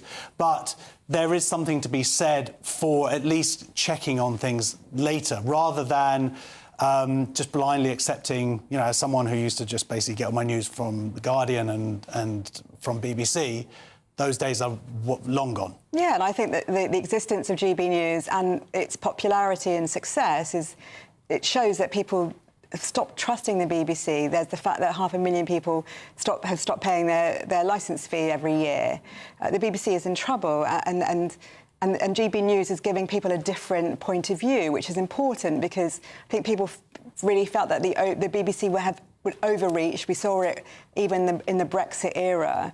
And for me, that was when it became clear that it was only really showing one point of view. So I think it is important I think it's great that we do have these alternative sources, but the problem is also that some of these alternative sources are also dangerous. And I think that it's really hard, and it needs to be a big discussion for our society as a whole, rather than the government, just kind of bluntly going in and say, well, as long as you make sure the BBC and Channel 4 are front of centre, then we'll be fine, which is blatantly not the case. Well, finally, the changes that were made to the press after the revelations of 20 years ago, do you think that those should be rescinded? Do you think they actually managed to achieve a good balance at that time, but now they're trying for overreach, or do you think it all should be swept away? I think in many ways, Leveson and the inquiry, it really affected certain relationships really badly, for example, the press and the police. So perhaps they had been too friendly. But now, from my friends that do crime, I'm told that it's so difficult now to get any police person to trust someone in the press or to be allowed to even talk to someone from the press. So I think there is that problem. But certainly in general, and I suppose another problem is that increasingly privacy is becoming harder and harder. We went too far when I was writing about showbiz. Definitely, you know, I regret the fact that I would sometimes break the story of someone's pregnancy before they were ready to kind of tell the world, and that's something that we wouldn't ever do now. And I think that's right. Having been through a miscarriage myself, you know, I definitely realise why that was wrong. So we did certainly make errors, and I think a lot of that has been changed. One of the interesting things is that Leveson meant the end of the Press Complaints Commission. It was kind of replaced by Ipso, which most newspapers have signed up to, The Guardian. But not The Guardian. So The Guardian marks its own homework. Like the BBC. Yeah. So there definitely are issues, and there should be a discussion about who regulates the press, but certainly it shouldn't be a government. It shouldn't be a body that is essentially ruled by the government. That's dangerous. Absolutely. Well, look, thank you very much, Joyce. Congratulations on the case. I'm sure you're incredibly relieved that it is over. A big round of applause. Nicole Lampert. Next on Free Speech Nation, we're going to find out why Gary Lineker is under fire in our questions from the audience. See you in 2 minutes. There he is. My friend Gary.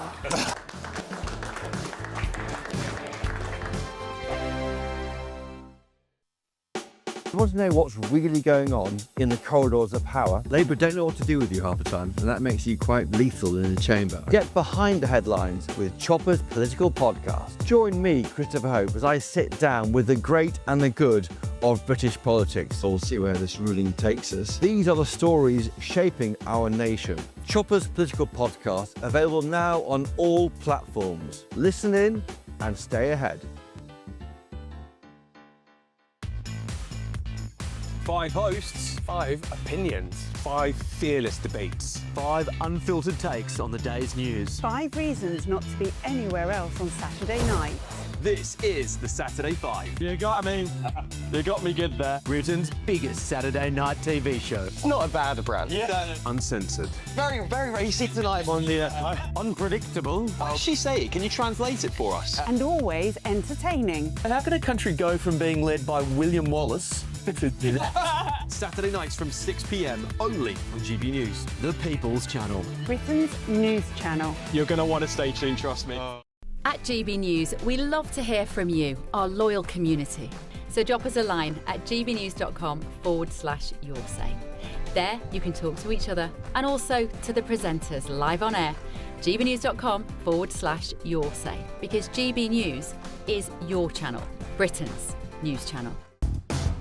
Do you trust what you're being told? Good, because neither do I. Those are just facts. I'm Alex Armstrong, and on my show, we'll expose the spin. Well, I want to answer that, because you didn't let me last time, because you always speak over me. The broken promises. To deny that is denying the truth. And the hypocrisy. Needs to stop. You think we can allow? Politics, policy, parliament. Nothing is off limits. No sugarcoating, no fear of offence, just the truth laid bare. Tune in every Saturday and Sunday at 9 p.m. for Alex Armstrong Tonight, only on GB News, Britain's news channel. As soon as it hits 11 and the headlines come in, Late Edition brings you the breaking news from all the front pages. because the news is going to happen. So get a head start today. Patrick Christie's Tonight, Late Edition. Alex Armstrong Tonight, Late Edition. From 11 o'clock every night. Only on GB News, the People's Channel, Britain's news channel. Hi, I'm Michelle Dewberry, and my show is your opportunity to cut through all the noise and dive in headfirst to some robust debates. Ideas clash. Situation, isn't it? Because the failure is... You're deliberately avoiding my point. Nothing's held back. And if you think this is the end of it, wait for more. And we do not shy away from the difficult stuff. Sometimes I want to shake people and say, if only you understood. So join me on Jubes & Co. weeknights at 6 p.m. only on GB News, Britain's news channel. Welcome back to Free Speech Nation. We're going to get some more questions from our audience, and our first one's from Andrew. Good evening, everyone. My question is, should West Streeting be concerned? And this is in a response to a militant transgender organisation called Bashback, who claim to be non-violent, even with a name like that, and they are encouraging their members to target individuals and organisations they accuse of being transphobic. So, should West Streeting be concerned? Andrew, that is the best question that we've ever had. Not the content of the question, but just thank you for explaining the entire story. No, it was very good, yes. So this is Bashback. They're a militant transgender activist group. They have stuck up a photo of West Streeting's constituency office, which they also have previously attacked. And I believe, Steve, that they were... Also, in the past, I think Jolyon Mahorn, who I can never... Mahorn? Jolyon, Law Project guy or whatever. He had said in the past they're a legitimate response to a society whose institution, politics and media systematically dehumanise trans people. So is that a legitimate response to commit violence to property, to threaten violence to other places? They do say that they are a non-violent activist group that tells people to go out and buy hammers in cash so they can't be traced and to wipe them down afterwards to remove DNA, which is how I do non-violence. Which also, I mean, by the way, without being too harsh about it, don't bother wiping down with alcohol to get rid of the DNA. If they swab the DNA, it will say they're looking for a man. So you'll probably... you're about to go on the run on that, won't you? No, look, it's worrying that if they are effectively getting so close up to the line of threatening violence, threatening damage at the very least, and yet getting away with it for some reason. So, but the question is, should Wes Streeting be worried? Shouldn't be. He doesn't have a gig anymore. So I'm not really sure why he's resigned. Are they not up to date? Well, listen, when they're talking, they're going, the part of their manifesto, they say, welcome to a new era of trans rage. What we do fails, and we bash back the rhetoric that they're using. And, as I said, they have gone out. They went to a feminist conference and smashed windows there. They are not good, the good guys. No. Well, first of all, how are you, Josh? I never asked you back. Well, I'm on Bashback have put me on a list, so they haven't, but not yet. Well, they say they're non-violent, but they obviously identify as non-violent, so we should take their word for that. Yeah, absolutely. There's nothing. I do like Steve's idea that they don't want to have any DNA because, of course, we would be able to work out their sex. Let's not have that bigoted conversation. Let's move on very quickly from that. They'll put your window through, that's what they'll do. Yeah, exactly. Right, well, look, on its website, Bashback says transgender people in the UK have spent too long being made the victims of verbal and physical abuse. We are so tired, so angry, and while we take to the streets time and again with our flags and our banners and our speeches, nothing seems to work. Well, violence is not the answer, of course. Our next question is from John. Why is Candace Owens about to have a bad day? John, you would be a fantastic actor in a horror movie. Why would Candace Owens have a bad day? So the murder trial of Conservative activist Charlie Kirk has exposed growing divisions within the MAGA movement, as some right-wing influencers, including Candace Owens, promote conspiracy theories about his death despite prosecutors pursuing a murder case against the accused gunman. Kirk's family and allies have condemned the speculation, saying it has deepened their ordeal while the case moves towards trial. Well, look, you see someone like Erica Kirk, her husband, being murdered in the most public fashion, and Candace Owens comes along, supposedly a friend of his, and is basically implicating, saying that Erica Kirk knew something. It's been absolutely disgusting, Candace Owens' behaviour the past year. Absolutely, and just when you think she can't sink any lower, she just goes even lower. I've been watching. I can't bear to watch her from start to finish, but I've seen a lot of clips of the things that she says, and it is just absolutely disgusting. So I hope she is sued into oblivion, actually. Well, this is this. Get this case out of the way. Yeah. She said what she said. I mean, it's not just disgusting, it's just so mental. And there's so much overwhelming evidence that this guy, Tyler Robinson, committed the crime, including video footage. But it's like you can't. Can you change a conspiracy theorist's mind? No, and if you do, you're proving to them that this is a conspiracy against them, so that you'll never be able to move them on it. Although I do think, look, there'll be two types of people: those people who, for some brain-based reason, need to feel special, and the whole world thinks one thing, you think something differently. Aren't you really good? But which includes, was it an Israeli assassin and an exploding mic are the two theories so far? Which is okay. So. But that'll be for clicks. I think a lot of this is because if you say these out there things, if you have these weird theories, they'll make money from it. And I don't know if it's just her, but someone will get money from the social media interaction they get for saying this weird stuff, which is terrible anyway. But when you're doing it about this kind of thing, you know, a murder trial, it's just disgraceful. Yeah, it is disgraceful, and I hope that she does get sued, frankly. Yeah. So our next question is from Mark. Yes, hello. I was just wondering what it is that's got environmentalists so heated. Oh, what's got environmentalists so heated? Well, a renowned Oxford Don and Professor of Energy and Climate Policy has come under fire for arguing Britain will need to embrace air conditioning as temperatures rise. He says it's no longer just about comfort, but protecting public health and productivity, warning Europe's buildings were simply not designed for the heat, and it's now becoming more common. So look, you're a bit of a science dude.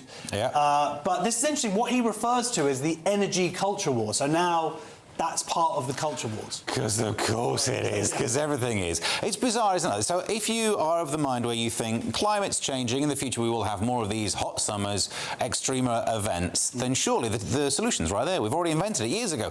Air conditioning, brilliant, bish bash bosh, saw that. But for some reason, some people don't want us to take the solution. They want us to suffer. It feels like they're saying this because they want us to suffer because big, bad, colonial, whatever. So like, you have to sweat now. But in his article wasn't even saying, let's all get air conditioning, it's amazing. He was saying it should be the last option after passive heating.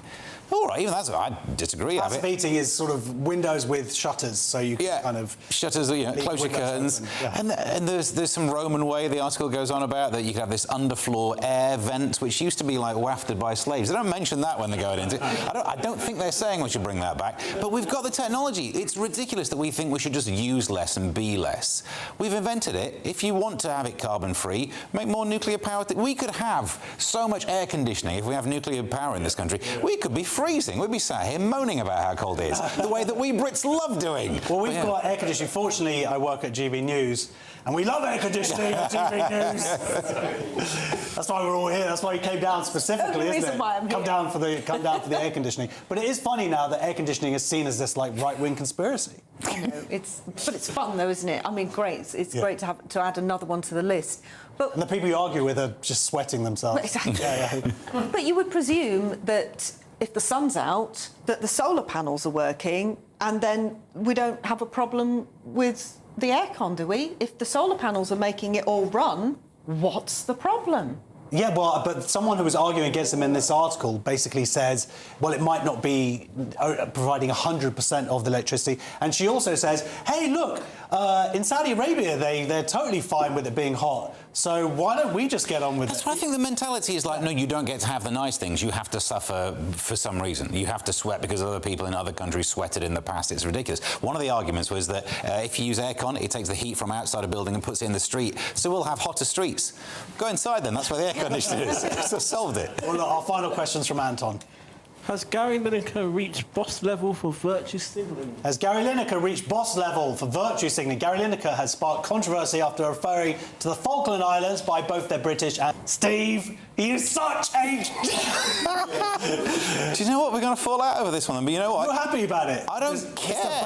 I'm thoroughly indifferent to it because people used to be upset about Gary Lineker saying stuff when he worked at the BBC. It doesn't now. People can say stupid things. Just have you tried not caring, the weight comes off. So you do admit it's stupid then? Oh, yeah. And I think it's virtue signalling. But stop caring. He's just a bloke on a podcast now saying weird stuff you don't agree with. That's all podcasts, isn't it? Just tuck in. He's just a bloke making millions of pounds on a podcast on Netflix. I mean, come on, this is so infuriating. The Malvinas. He just can't help himself. It's so pathetic. Cannot help himself. I sort of hope he does come out in support of Argentina because You know, they took in a lot of immigrants after the Second World War, and he seems to like people like that. So maybe that's the way Gary Lineker needs to go. I don't know. The more annoying thing is now that apparently we're calling Turkey a different country's name. That's way more annoying than someone saying Malvinas. I don't know where that happened. Have you noticed? We don't, and yet we're still calling Germany Germany, and yet they very much think it begins with a different letter. So I'm not sure why we're doing it just to Turkey. Yeah, but so if Gary Lineker does that, you're going to... I will not care. He might. I heard he started the whole Turkey thing. I don't care about Meghan as well. It's amazing. It's a new way of living. Enjoy it. Not caring. This is a whole new world. Yeah. It's not very good for a TV show, Steve, I know. But right, next on Free Speech Nation, I'll be joined by the chaplain who has been reinstated after being banned for sermons for 7 years by the Church of England. It's a victory for free speech. See you in a couple of minutes.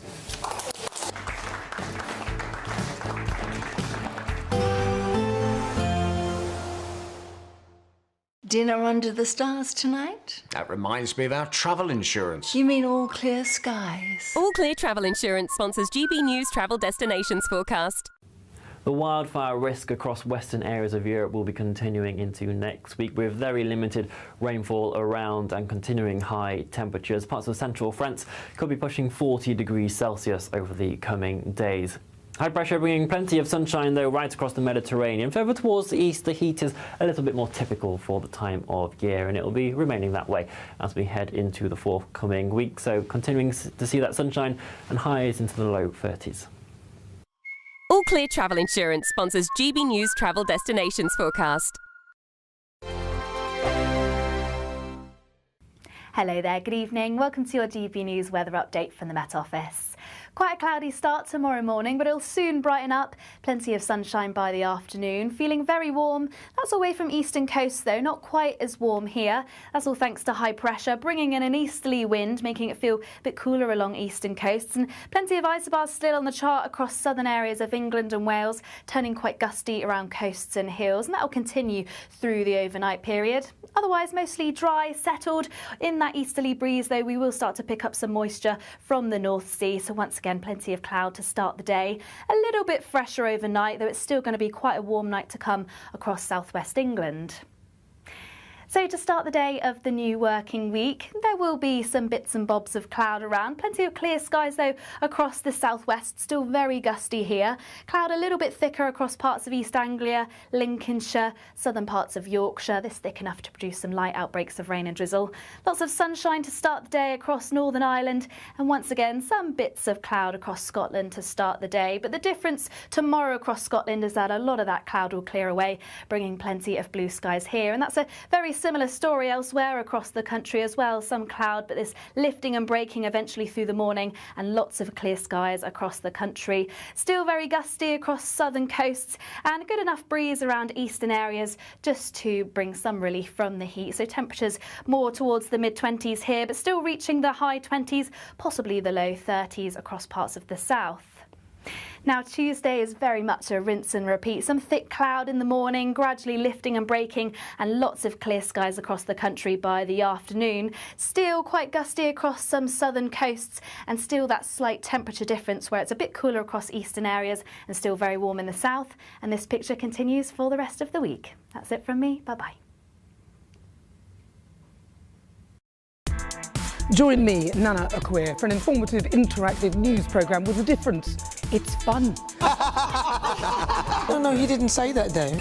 I'm so surprised. I think there's an element of truth to that. Join me from 3 p.m. every weekend, only on GB News, Britain's news channel. Some people enjoy lazy Sunday mornings, but not me. What's the truth of the matter? So that's a very live question. Would you support him if he waters down these plans? Before the spin sets in, I'll be getting to the truth. This is personal. No soft questions, no easy answers. It's one thing if the state has rules in this country. It's another thing whether the police and others actually police them. Setting the agenda and holding those in power to account. You can't really blame her if the system is set up this way. You will not want to miss it, trust me. The Camilla Tominey Show, Sundays from 9:30, only on GB News.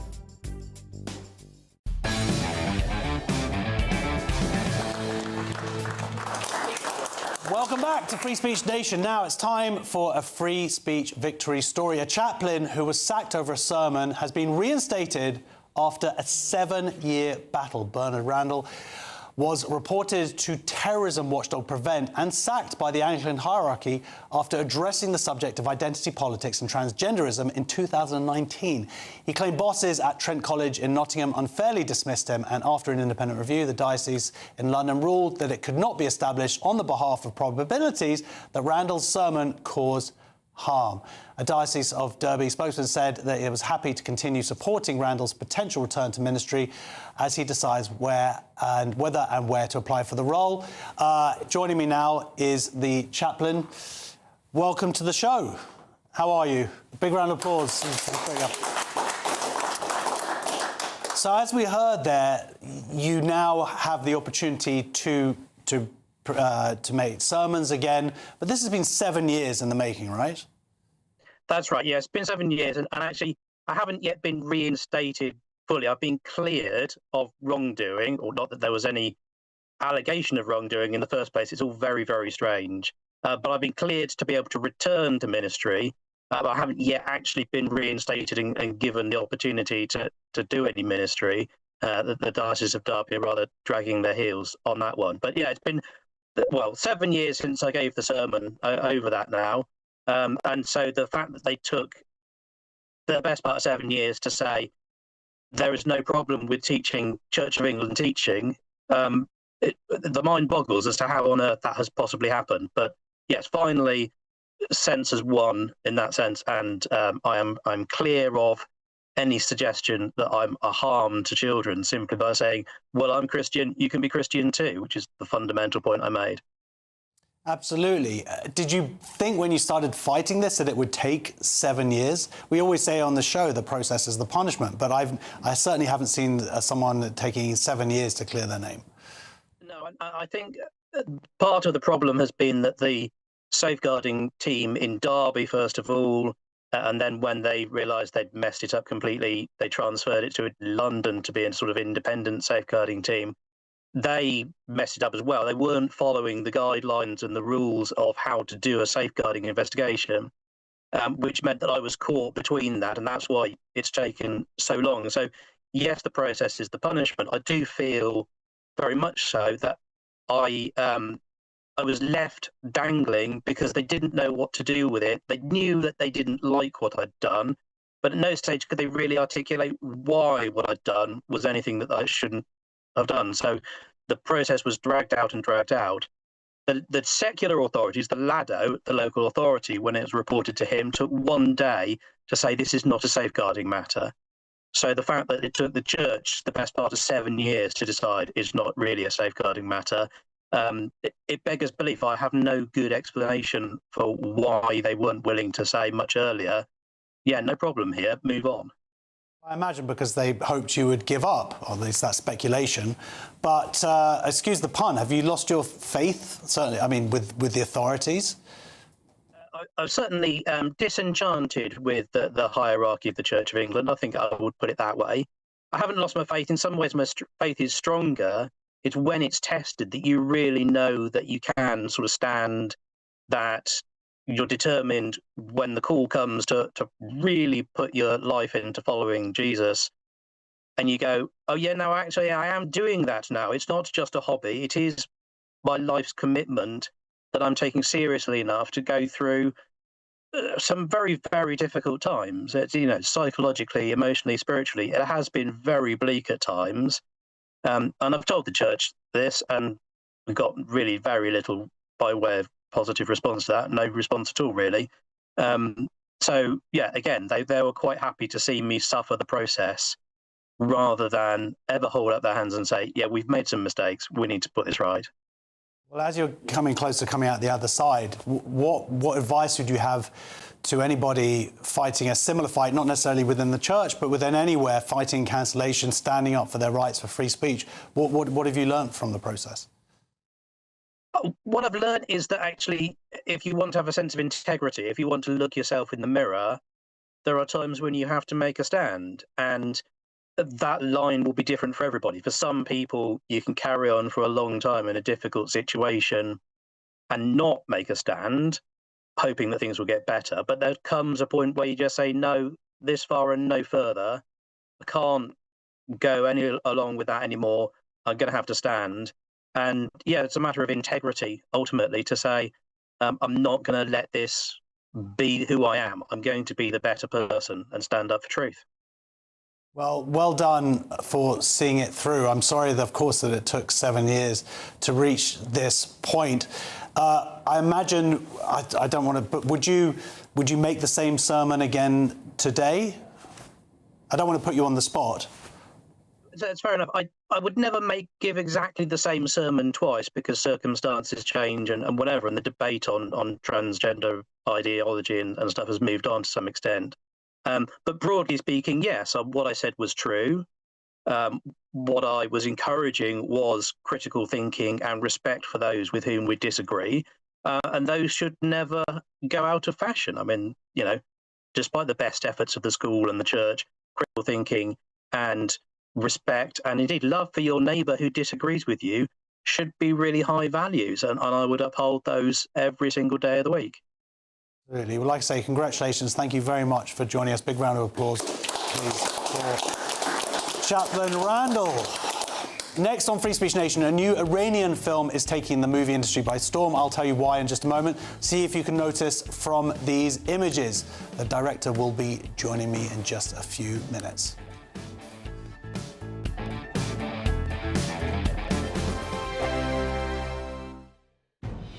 Good afternoon, Britain. Weekdays from midday.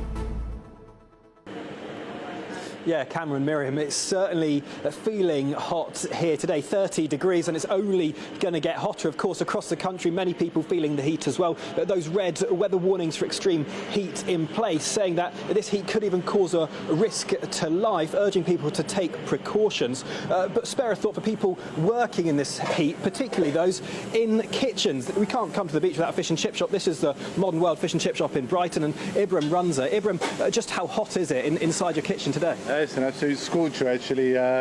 It's okay. We're just about coping. We're taking precautions. We reduced one fry from 2 fries. We're down to 1. There's not much sales in food at the moment. It's mostly people trying to keep hydrated. Waters, soft drinks, ice creams, beers. GB News, the People's Channel. GB News Breakfast, every day from 6 a.m. The reason why Alex's head is a little bit sore this morning is because we are Trick Award winners. Yes. Again. For the 4th year in a row. We're absolutely delighted, aren't we? We're buzzing with this. We are. And, yeah, I need some more sleep. Listen to that voice. You sound like Orson Welles. Is that a good thing about it? Hey, everybody. Got a very sultry voice today. Yeah, you sound good. You sound good. Okay, but you went for celebratory drinks last night, didn't you? Yeah, you could put it that way. Yeah. You could put it celebratory How's the drinks. head this morning? Yeah, I think that the hangover's coming. Let's put it that way. Hangover is still due. Oh, there you are. Look, there we look. are. GB News Breakfast winner. So it was in the news category yesterday, and we are absolutely delighted that you chose us because it is voted for by you. GB News, the People's Channel. GB News Breakfast, every day from 6 a.m. Well, that is the question. Good morning to you both. It is very hot. Right now it's 25 degrees. Ordinarily, it might be this temperature about midday, but no, it's 8 o'clock in the morning. It's 25 degrees and temperatures set to soar throughout the day into the mid-30s. If it gets higher than 35.1 degree today, then today will be the hottest day of the year. Many people forecasting that we could reach that threshold today. So that's one to look out for. But as you can see, many people keeping cool today. Somebody's here in the water. We've got people out to sea swimming as well, and many on the shoreline enjoying this hot weather, including John here I can speak to now. John, thanks for joining us this morning on GB News. Have you been in the sea yet? How are you keeping cool? Yeah, I went in the sea. We were down about 7 o'clock this morning. Literally dived straight in. GB News, the People's Channel.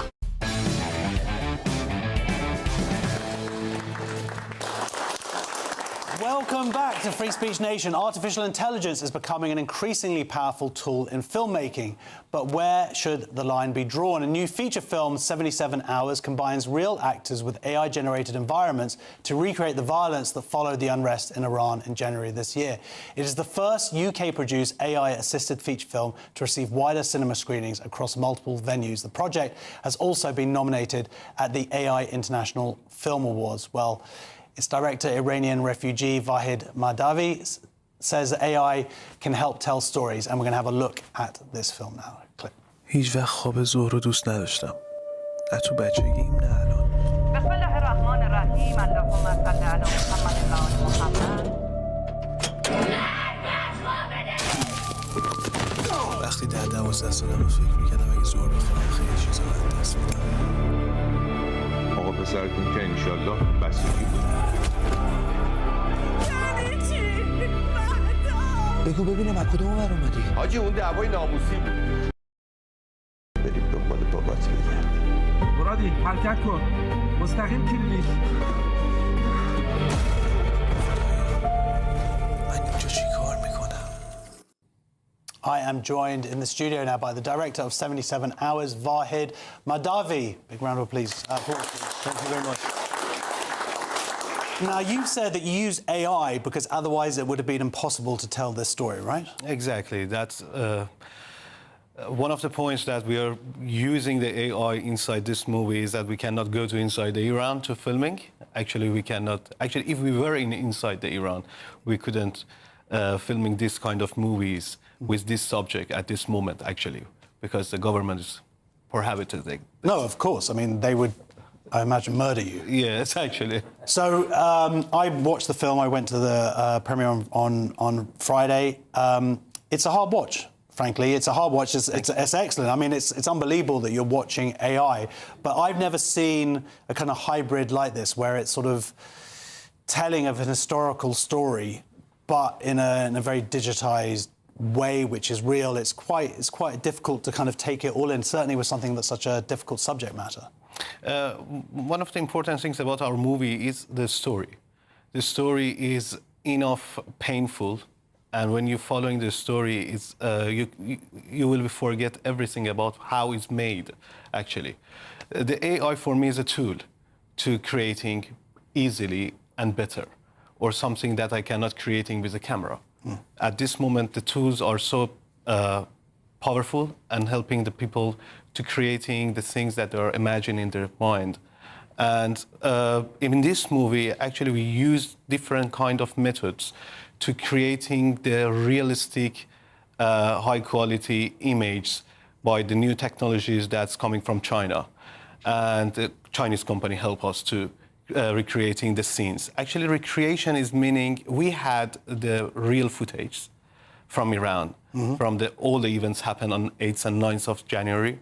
And we just tried to recreating the camera movements with the same acts that actors has inside the movie. The only things that we change inside it, the camera movements and the voices, the sounds, audios are original from the real footage coming out. Wow. And dealing with a highly emotional topic, like the people I was sitting next to were crying. But to put this out sort of 6 months after the fact is that the way that we're moving nowadays as a society, that something will happen and that a feature film can be released a few months later? Actually, the fastest timeline we had for the creation of the movie, it was 6 months. Actually, we started immediately after 9th of January. We received a story from an Instagram post that was just a story. We followed up that. And actually, we find out many horrible situations that happened inside these 2 days. And finally, we sat with our crew and actually we wrote down everything and we made the story, and the casting, the pre-productions happened in 1 month, and we started to recording inside the studio for the actings. And actually, we started to use visual effects in a couple of days after the recording. For 3-4 months, we just edit the film, and it was ready right now. But the moment that we release it in these days, because we believe that the world is, at this moment, trying to forget what's happened inside these 2 days. So this is to help remind people. Exactly. There are, of course, arguably sort of moral implications because it's presenting these facts, but they're contested, obviously, by people in the regime and Islamists who would sort of say, oh, it was, a few thousand people, even though the numbers indicate it's tens of thousands. You're hoping, obviously, though, to use this as a course correction for that, right? Yes, exactly. The problem is many of medias and many of the journalisms don't want to talk about this issue, talk about these events, talk about these, it's better if we call it massacre. Actually, in these 2 days, we had some horrible effect on our sociality, and they never talk about it on public medias or TV channels right now. And because the war is covered everything, the news of the war between the United States and Israel and Iran, and actually at this moment everybody's just talking about the war. Well, there's an incredible true story. I couldn't believe it when afterwards I found out when you told me that it was well worth watching. 77 hours. It's incredible what you've achieved in such a short time. And of course, this story needs to get out there as much as possible. Huge round of applause, please. Check out 77 hours. Stay tuned for the brilliant Alex Armstrong tonight. That is next, and Alex is right over there. He's going to tell you what's on his show. Bye. Thank you very much, Josh. Yes, tonight we're talking about climate reparations. How do you feel about paying trillions and trillions of pounds to an international court? How about that, eh? Kemi Badenoch, leader of the Conservative Party, has come out punching on this one. Legalising drugs. Well, Jeremy Clarkson's come out on some interesting thoughts with that one. So we're having a head-to-head debate on that tonight. And, of course, 1,099 years old England is today. We'll be talking about our national pride. That's all coming up next.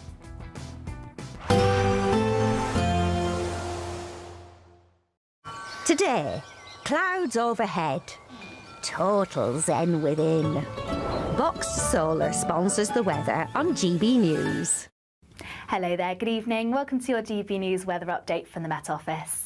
Quite a cloudy start tomorrow morning, but it'll soon brighten up. Plenty of sunshine by the afternoon. Feeling very warm. That's away from eastern coasts, though. Not quite as warm here. That's all thanks to high pressure, bringing in an easterly wind, making it feel a bit cooler along eastern coasts. And plenty of isobars still on the chart across southern areas of England and Wales, turning quite gusty around coasts and hills. And that will continue